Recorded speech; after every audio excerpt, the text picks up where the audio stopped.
नमस्कार दोस्तों, आपका अपने चैनल मनोज गुप्ता एकेडमी में स्वागत है।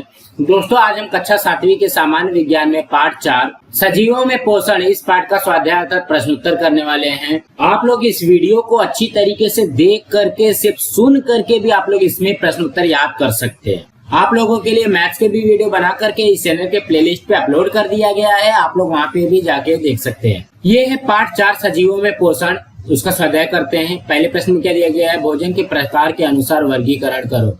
यहाँ पे कुछ प्राणियों के नाम दिए गए हैं, इसका हमको वर्गीकरण करना है।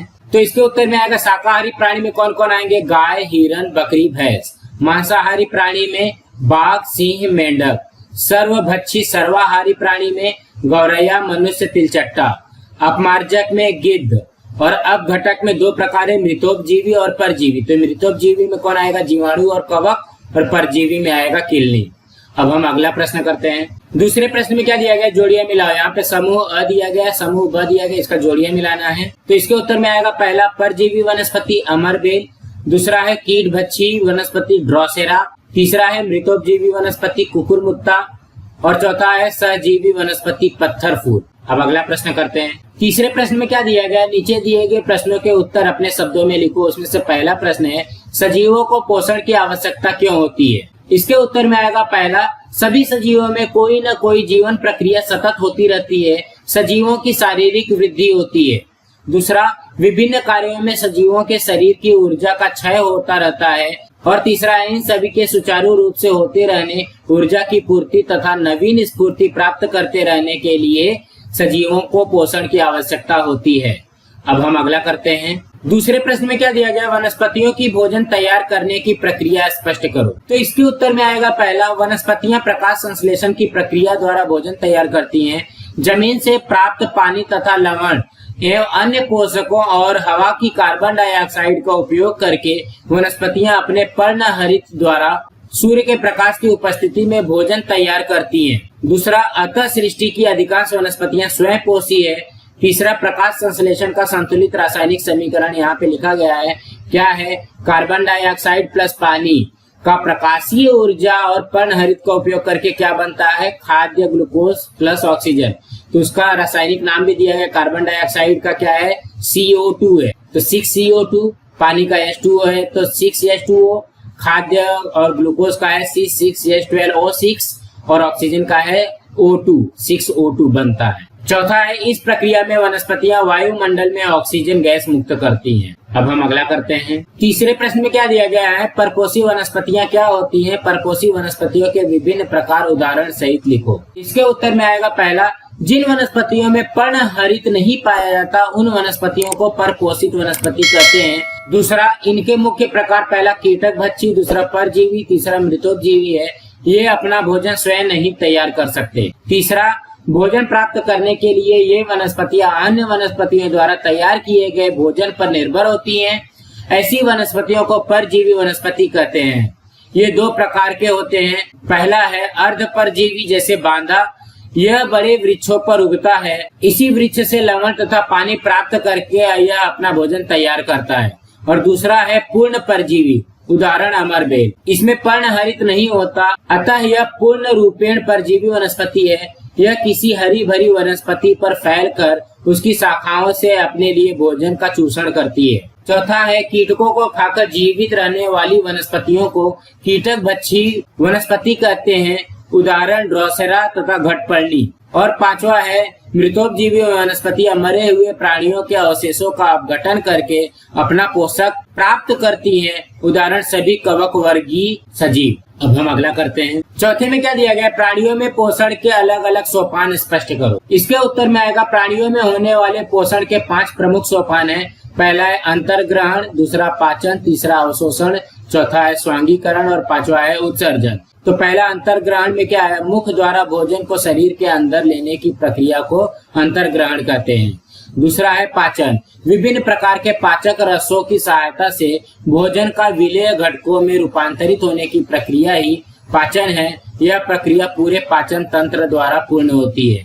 तीसरा है अवशोषण, इस प्रक्रिया में भोजन के पाचन से प्राप्त विलेय घटक रक्त द्वारा अवशोषित किया जाता है। यह कार्य छोटी आंत में होता है। चौथा है स्वांगीकरण। छोटी आंत में रक्त वाहिनियों में अवशोषित विलेय खाद्य शरीर की सभी कोशिकाओं और ऊतकों तक प्रवाहित होता है, इससे ऊर्जा का निर्माण होता है, यही स्वांगीकरण है। और पांचवा है उत्सर्जन। अंतिम सोपान में अनपचे तथा अनअवशोषित बचे हुए भोजन को गुदा द्वार से शरीर के बाहर निकाल दिया जाता है, इसे उत्सर्जन कहते हैं। अब हम अगला करते हैं। पांचवें में क्या दिया गया है, एक ही कोशिका में सभी जीवन क्रियाएं संपन्न करने वाले एक कोशिकीय सजीव कौन से हैं? इसके उत्तर में आएगा अमीबा, यूग्लिना तथा पैरामीशियम ऐसे एक कोशिकीय सजीव हैं जिनकी सभी जीवन प्रक्रियाएं एक ही कोशिका में संपन्न होती हैं। अब अगला प्रश्न करते हैं। चौथे प्रश्न में क्या दिया गया, कारण स्पष्ट करो। उसमें से पहला है कीट भक्षी वनस्पति का रंग आकर्षक होता है। इसके उत्तर में आएगा कीट भक्षी वनस्पतियां कीटकों को खाकर अपने भोजन की आवश्यकता की पूर्ति करती हैं। इन कीटकों को अपनी ओर आकर्षित करने के लिए ये आकर्षक रंग वाले होते हैं। अब अगला करते हैं। दूसरे में क्या दिया गया, तितली की नली जैसी लंबी सूंड होती है। इसके उत्तर में आएगा खाद्य ग्रहण करने के लिए कीटकों के मुख के अवयव विशिष्ट रचना वाले होते हैं।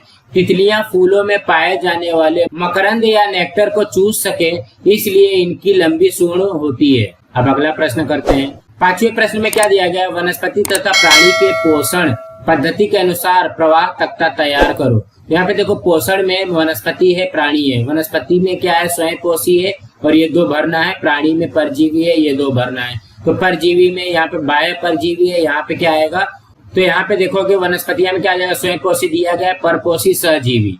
और प्राणी में परजीवी दिया गया, समभक्षी और मृतोपजीवी। तो परपोषी में दो प्रकार है, कीट भक्षी और मृतोपजीवी।